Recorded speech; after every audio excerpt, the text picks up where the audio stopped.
I was halfway across the country when the message came through. It was just after midnight on base, the kind of hour where the barracks go quiet and your thoughts get loud. I was sitting on the edge of my bunk, boots still on, replaying a training brief in my head when my phone vibrated. Unknown number, no text, just a voicemail notification. That alone was wrong. I didn't open it right away. Years in uniform teach you to feel patterns before you see them.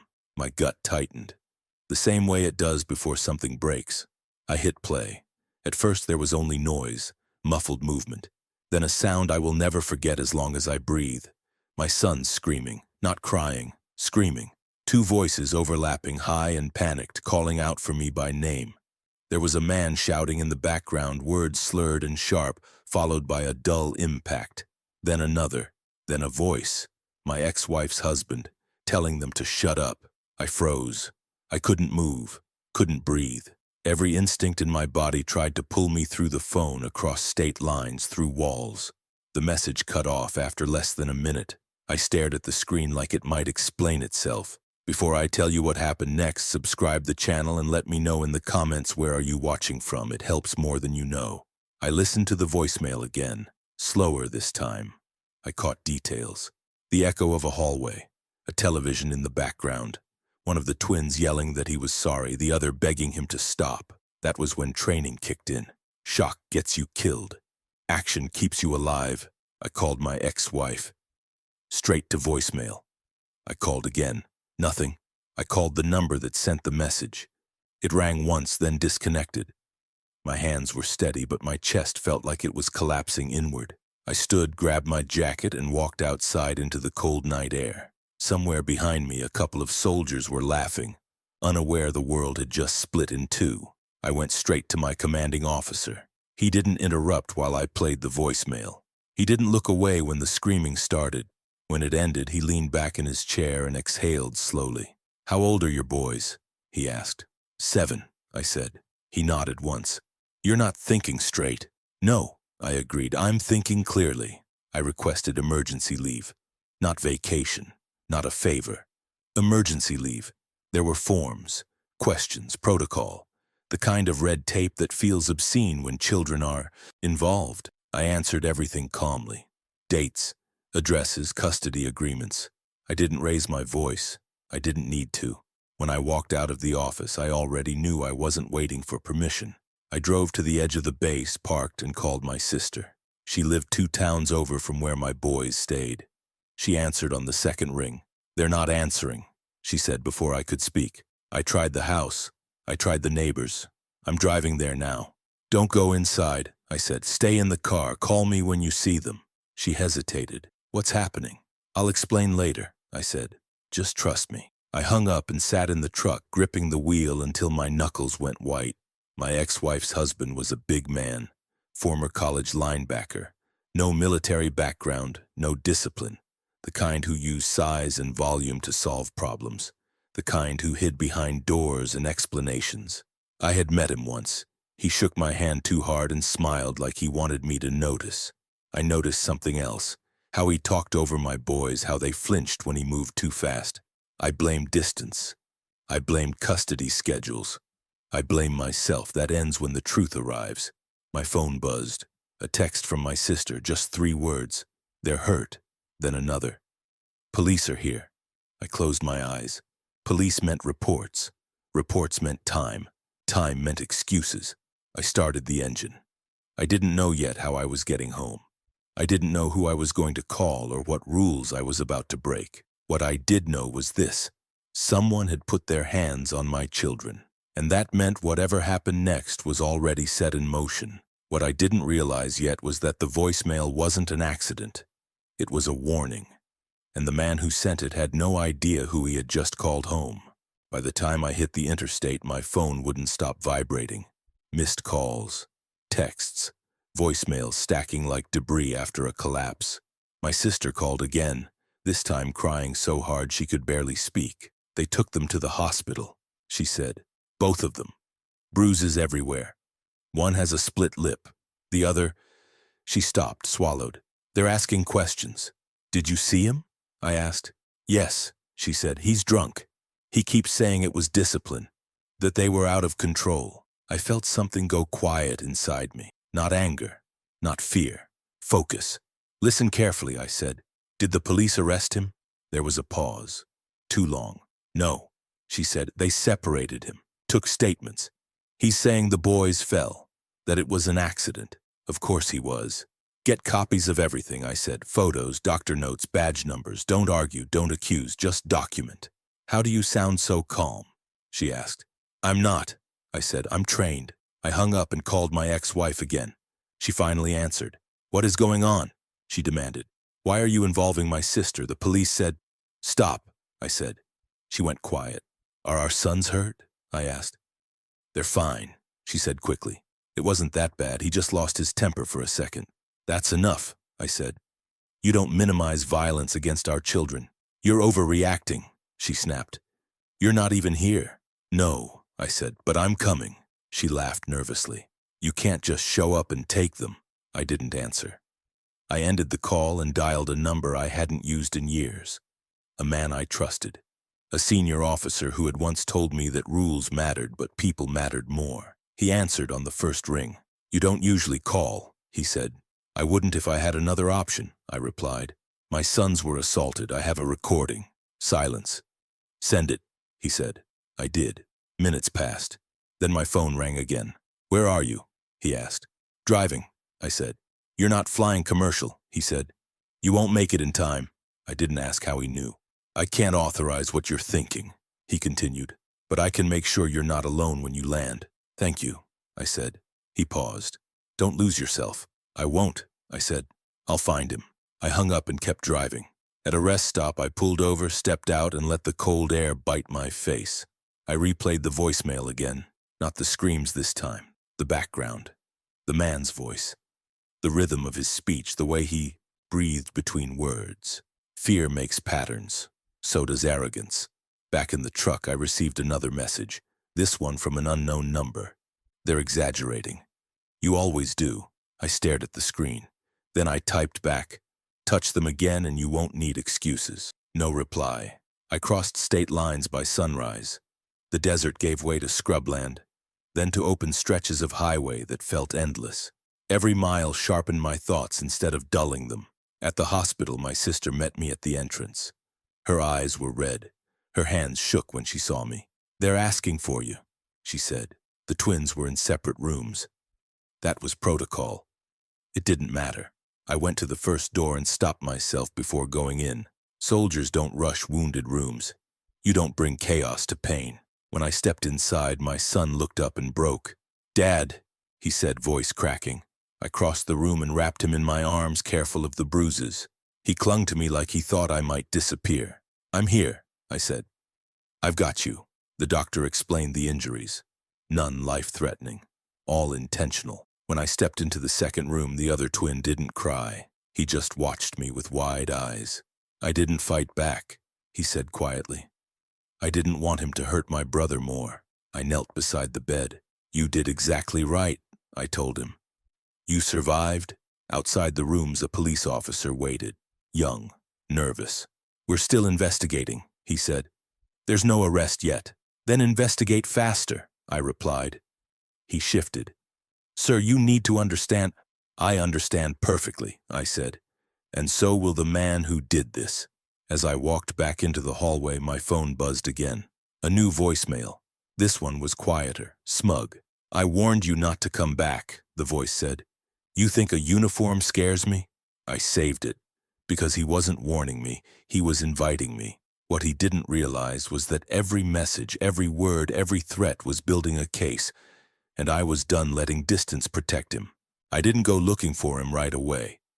That surprises people when they hear this story later. They expect rage. A door kicked in.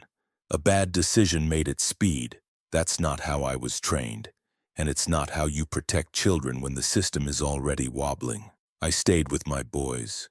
The hospital gave me a quiet room at the end of the hall. I pulled 2 chairs together and sat there while they slept, one hand resting on each bed rail. Every time one of them shifted, my chest tightened. Every time a nurse walked past, I listened for tone instead of words. By mid-morning, Child Protective Services arrived. A woman with kind eyes and a clipboard full of caution. She asked the right questions. She took photographs. She documented everything. I gave her the voicemail. She didn't ask me to stop playing it. When it ended, she closed her notebook and said, "They won't be going back there." I nodded. Good. Police came next. A different officer than the night before. Older, more careful with his phrasing. "We're building a timeline," he said. "But there are complications." "There always are," I replied. He cleared his throat. "Your ex-wife is saying she didn't see anything." "That's also familiar," I said. He looked at me for a moment. "You have a place for them?" "Yes," he nodded. "Then keep them there." For now. For now meant the window was open. I moved the boys to my sister's house that afternoon. She lived close enough to the hospital, far enough from the stepdad. I set up in the living room, sleeping on the floor with my back to the door. Old habits don't need invitations. That night I listened. I listened to the way the house settled, to my son's breathing, to my own thoughts trying to find a crack where doubt could sneak in. It didn't. Instead, my phone buzzed again. Unknown number. I stepped outside before answering. "You think hiding them makes you a hero?" the voice said, slurred but confident. "You can't keep this up. You shouldn't be calling me," I said. "You shouldn't have shown up," he replied. "This is my family." I smiled once without humor. "You gave that up," he laughed.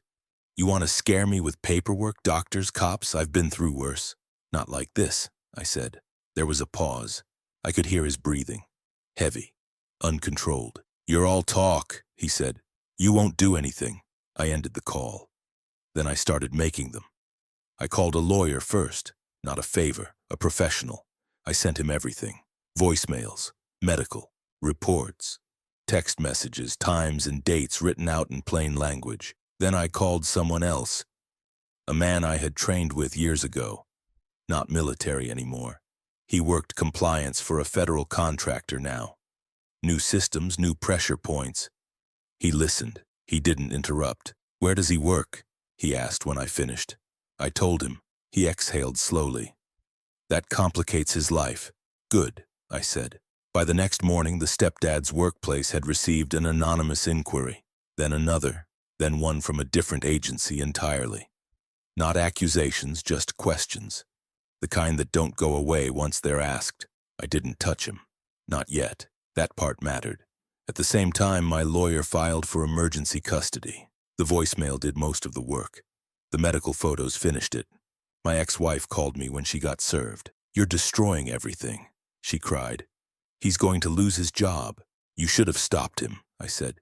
"You're doing this out of spite." "No," I replied. "I'm doing this out of responsibility." She hung up.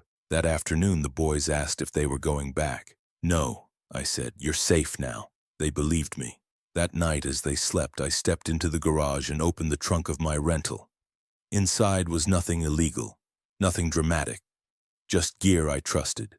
Gloves, a flashlight, a jacket that didn't stand out. I checked my watch. He'd texted earlier. "You're not brave enough to face me." I typed back. "Open your garage. We need to talk." 3 dots appeared, then vanished. Then a message came through. "Come alone." I closed the trunk. I didn't feel angry. I felt precise. What he thought would be a confrontation turned into something else entirely.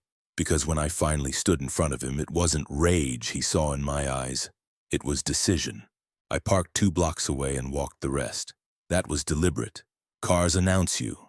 Footsteps don't. The neighborhood was quiet in the way places get when everyone knows better than to look out their windows. Porch lights glowed without warmth. A dog barked once, then went silent. The garage door was already open. He stood inside with a drink in his hand, shoulders loose, weight on his back foot like he'd watched too many movies. He smiled when he saw me. "You actually came," he said. I didn't answer. I stepped into the light and stopped just inside the threshold. The concrete smelled like oil and old spills. Tools lined the wall. His truck idled behind him. "Your boys put on a show," he said, taking a sip. "Doctors always exaggerate." I moved closer. Slow, measured, the way you do when you want someone to talk instead of swing. "You sent me a message," I said. "You left a recording." He shrugged. "They needed to learn." That was when he swung. It wasn't planned. It was pride. He stepped forward and threw a wide hook, all shoulder and no balance. I slipped inside the arc, trapped his wrist, rotated my hips and took him to the ground. Hard, but controlled. His drink shattered. He tried to scramble up. I didn't let him. I pinned him face down, knee between his shoulder blades, pressure just enough to keep him honest. He thrashed, cursed, tried to reach back. "Listen carefully," I said, low and steady. "This is the last time you raise a hand to anyone in my family." He laughed, breathless. "You think this scares me?" I leaned closer. "No. What comes next does." I let him up. That surprised him. He staggered back, chest heaving, eyes wide now. The confidence had leaked out. "You done?" I asked. He stared at me, then spat blood onto the concrete. "You don't own this." I nodded. "You're right." I stepped back and took out my phone. I didn't aim it at him at first. I aimed it at the garage, the tools, the truck, the open door. Then I looked at him. "You threatened me," I said. "You admitted what you did. You invited me here." His eyes flicked to the phone. "Turn that off," he said. I didn't. "You don't get to decide terms anymore," I said. "You lost that when you touched them." Sirens wailed somewhere in the distance. He smiled, thinking it was for me. I smiled back. "They're not coming for me," I said. "They're coming for you." His face changed. That was the moment the truth landed. Not all at once. In pieces.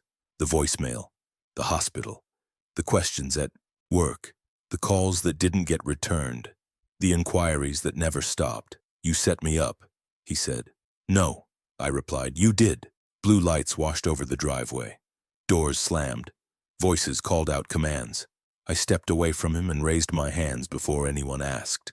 Officers moved in fast. Professional. Cautious. They cuffed him, not me.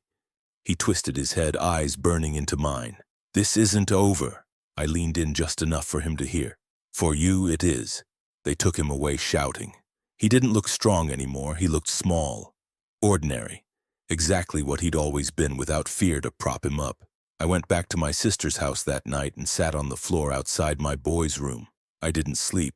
I didn't need to. I listened. The next morning, a judge granted emergency custody, no hesitation. The voicemail did the talking. The photos did the rest. My ex-wife didn't call. I didn't reach out. By afternoon, his employer suspended him pending investigation. By evening, charges were filed. Assault, child abuse, witness intimidation. None of that was revenge. That was accountability. Revenge came later, quieter, when he realized every door he'd ever relied on was closing at once. Not because of force, but because of exposure. I tucked my boys into bed that night. They asked if they were safe. "Yes," I said. "I promise." They believed me. I stayed there long after they fell asleep, watching their chests rise and fall, letting the world slow back down to something I could manage. Because the hardest part wasn't confronting him. It was finishing what I started, making sure he never got near them again. What I didn't expect was how fast the fallout would spread, and how many people would come forward once the first crack appeared. The fallout didn't arrive all at once. It crept. The morning after the arrest, my phone started ringing before sunrise. Numbers I didn't recognize. Messages marked urgent. Voicemails that began polite and ended cautious. When institutions feel pressure, they reach out sideways first. I ignored all of it and made breakfast for my boys. Pancakes from a box, burned edges, too much syrup. They didn't care. They laughed for the first time in days, and that sound mattered more than any call waiting on my screen. When I finally stepped outside, the world felt different, lighter. Not safer, or just more honest. At 10:00 hours, my lawyer called. "They're not circling the wagons," he said. "They're abandoning ship." I leaned against the porch railing. "Explain." "Your voicemail triggered mandatory reporting," he continued. "Once medical records confirmed intent, it forced the case upward. Prosecutors don't like evidence they can't ignore." "And him?" "Held without bail pending arraignment," he said. "Flight risk, pattern of behavior." I closed my eyes. That was one door sealed. By noon, 2 women contacted the nonprofit handling the case. Former partners, different years, same stories, same excuses given by supervisors, same quiet payouts that came with silence clauses. The pattern wasn't subtle anymore. Child Protective Services returned that afternoon, this time with paperwork instead of questions. Temporary custody was extended. Supervised visitation only for their mother, not him. She showed up while the caseworker was there. She looked smaller than I remembered, tired, defensive. "You went too far," she said. "You ruined him." I didn't raise my voice. "He did that himself." "You always think you're right," she snapped. "You think training makes you judge and executioner." I looked at my sons playing on the floor behind her. "No, it made me prepared." She started to cry. Real tears this time. "I didn't know it was this bad," she said. "That's the lie you tell yourself," I replied, "not me." She left without another word. That evening, the prosecutor called personally. "We have enough to proceed," she said. "But I want to be clear. Your cooperation matters. Your restraint matters." "I understand," I said. "And the confrontation?" she asked. "He swung first," I replied. I restrained him and disengaged. There was a pause. "Good," she said. "That matches the evidence." That was the second door closing. The third came quietly. His union withdrew. Representation. No statement. No defense. Just distance. I sat at the kitchen table that night, paperwork spread out in front of me while my boys slept down the hall. I felt tired in a way sleep wouldn't fix, not regret, not guilt, completion. He tried to contact me from holding. I didn't answer. He tried again. I blocked the number. Some revenge is loud, some is permanent. This was the kind that leaves a man alone with his own voice. No one left to hear it but himself. The arraignment happened 3 days later. I didn't go inside the courtroom. I watched through the glass as he was led in, wrists cuffed, shoulders slumped. He didn't look at the gallery. He looked for me. I wasn't there. The judge read the charges slowly. Each one landed like weight. Child abuse, assault, coercion, recorded threats. When bail was denied, the room exhaled. I picked my boys up from school that afternoon. They ran to me, backpacks bouncing, faces bright. Normal, loud, alive. "Are we staying?" one of them asked. "Yes," I said. "For good." That night we sat on the couch and watched a movie I barely remember. I let them fall asleep against my shoulders. I didn't move when my arms went numb. Outside, the sun dipped low, turning the sky orange and red. Somewhere across town, a man who once believed he was untouchable stared at concrete walls and understood too late what consequence actually meant. I didn't think about him. I thought about tomorrow, school drop-offs, dentist appointments, ordinary things reclaimed. Because revenge wasn't the moment I put him on the floor, it was the life I took back afterward. What finally ended it wasn't the arrest or the charges. It was the sentence, and the moment my boys realized the danger was gone for good. The sentencing took place on a Tuesday morning. No sirens, no shouting. Just a quiet courtroom that smelled like old wood and recycled air. I sat in the back row with my sister beside me, hands folded, posture straight. My boys were not there. They didn't need to see the end of this to feel safe. He was brought in wearing county gray. No swagger, no noise. The man who once filled rooms with intimidation now avoided eye contact with the floor. When he finally looked up, it wasn't at me. It was at the judge. The prosecutor laid everything out methodically. Medical reports, the voicemail, the hospital photographs, the pattern of behavior corroborated by former partners who had finally found the courage to speak once the shield cracked. There were no objections that mattered. When it was his turn, his attorney spoke about stress, alcohol, a difficult adjustment, words that had once worked on people who wanted to believe them. They didn't work anymore. The judge listened without interruption. When the room went quiet, it was the kind of silence that carries weight. "This court recognizes the gravity of abuse," the judge said, "especially when it involves children who cannot defend themselves." I felt my jaw tighten. I focused on breathing. The evidence presented shows intent, repetition, and an attempt to evade responsibility, the judge continued. That eliminates any argument for leniency. He was sentenced to a term that would keep him away from my children until they were grown. Protective orders were entered permanently. No contact. No appeals that would touch their lives. When the gavel struck, it didn't sound loud. It sounded final. Outside the courthouse, sunlight hit my face and stayed there. My sister exhaled like she'd been holding her breath for years. "It's over," she said. "Yes," I replied. "It is. We didn't celebrate. We didn't need to." That afternoon, I picked my boys up from school. They came running, grinning, carrying papers covered in marker and spelling mistakes. Ordinary miracles. "Are we safe?" one of them asked as we buckled in. "Yes," I said, "for good." At home, we cooked dinner together. They argued over who stirred. They laughed when the sauce splashed. I watched them move freely through the house, no flinching, no hesitation when a door closed. That was the victory. Later that night, after they fell asleep, I sat on the porch and let the quiet settle, the kind of quiet you earn. I thought about the man I used to be before the voicemail, the one who believed distance and structure could protect what mattered.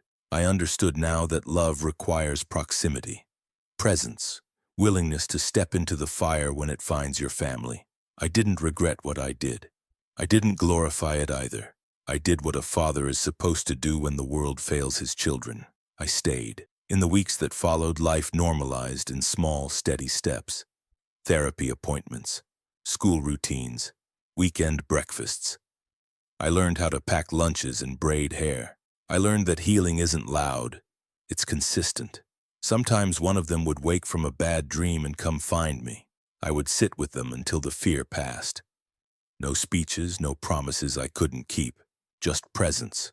That was the last lesson the uniform taught me. Not how to fight, but when to stand still and hold the line. Everything else was noise. And if you've been listening this far, subscribe to the channel and let me know in the comments what time it is where you're watching from. It helps more than you know.